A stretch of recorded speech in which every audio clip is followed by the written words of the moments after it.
bullied me and my sister at school, and then when everyone started using MSN or Bebo, she somehow got my MSN Hotmail account, and she's just started going, oh, like, why are you bisexual, or like, you're ugly, like, and things like that, and she'll threaten like me and my sister, and sometimes she even got her friends involved.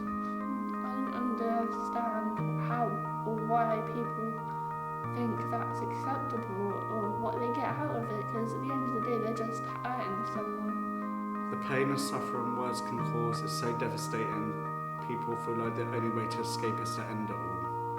I can say with personal experience, I almost did this. A girl who didn't know me found out about my story of being a transgender woman, came onto my profile and told me to go kill myself. One of my friends killed herself about 3 years ago over transphobic bullying. She was harassed, stalked on the internet, through email, through Facebook.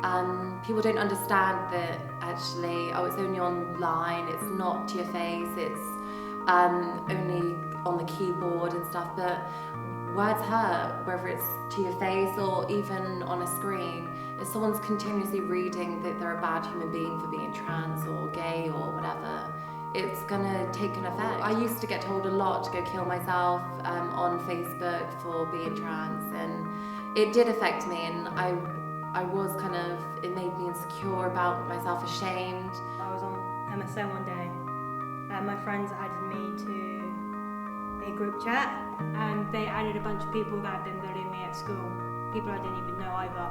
So I just kept blocking them. But like, friends who were my true friends on there didn't actually stick up for me either, which didn't really help. They just kind of popped up on a private chat saying, you know what, we don't believe the same stuff that they believe.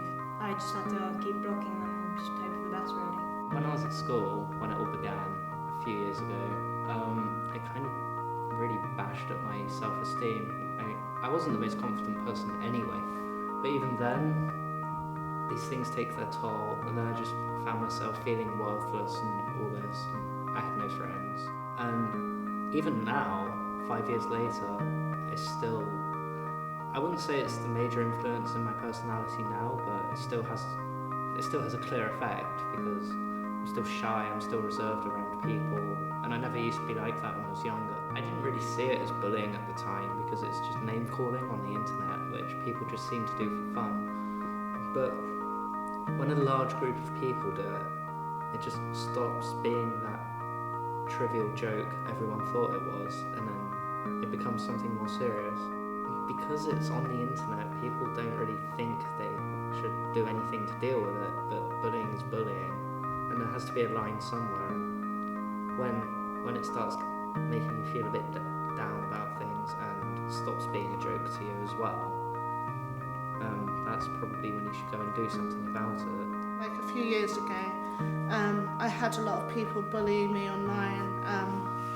Like they would send death threats to me and, you know, just be really nasty and post like horrible things to my walls. And they would like post pictures and videos.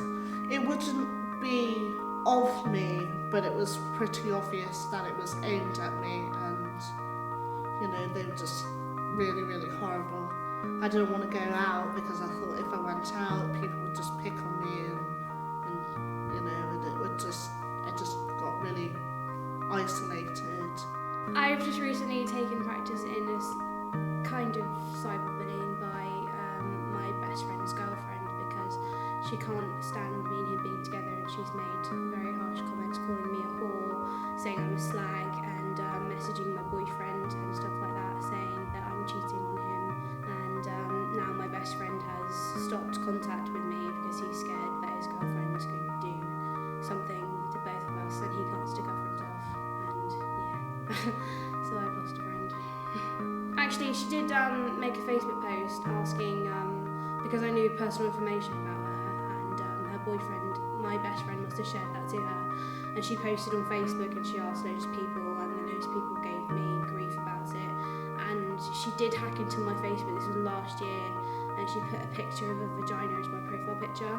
I did come out of school and it wasn't really well received because it was an all-boys school. So I got name-called quite a lot.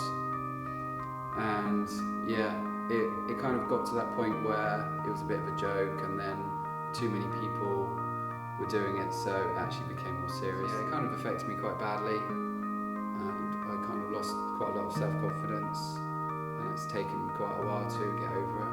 They continued to do it when I was at home, sort of through the internet, and you couldn't really get away from it, which was quite difficult to deal with. Some not very nice people got hold of my family's phone number and made my life quite difficult. I suffered not only that type of bullying, though. I suffered quite a lot of physical and mental bullying, so much so that it sort of prevented me at the age of 16 being who I am, who I was, and I actually didn't end up coming out and being true to myself until I was 43. There's a good side to that. I've got a wonderful daughter, but the bad side of that, I suppose, my life would have been very different.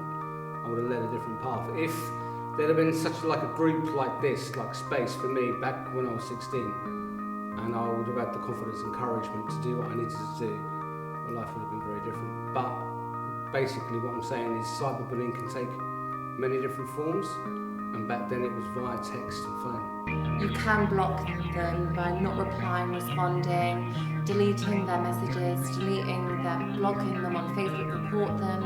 The best thing you can do with cyberbullying is report it. Don't hide away and just think, oh, it'll just go away, because it doesn't sometimes. I spoke to like one of the kind of head leaders of Facebook and was able to block the person who was sending these horrible pictures and stuff like that. What people don't realise is the effect a negative comment has on a person. People who cyberbully often don't see anything wrong with what they're doing, which is why they find it all too easy to persist with the hateful remarks. Sometimes it takes just one comment to lower someone's self-esteem. And all too often that one comment unleashes a torrent of abuse. However, the reason people feel so alone is because they don't open up and they continue suffering in silence. If you're suffering in silence, now's the time for that to stop. Whether it's family, friends or support groups, there's always somewhere for you to talk about it. It's not something that you should put up with. It's not something that anybody should put up with. And it's vitally important that you speak to someone about it. You shouldn't feel the need to suppress this. Nobody deserves to be abused by their peers. And it's something that should be dealt with. If they're bullying you over something, you automatically feel ashamed or guilty.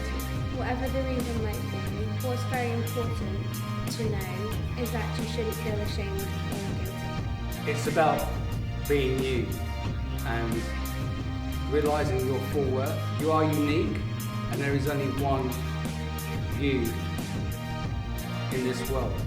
No one else can come close to being you. You are fantastic. You are wonderful. All your imperfections are what make you perfect, because they all culminate to make you, the only you on this planet. So live your life, and don't let anyone rule over you. Be you, the true you, the honest you, and the real you.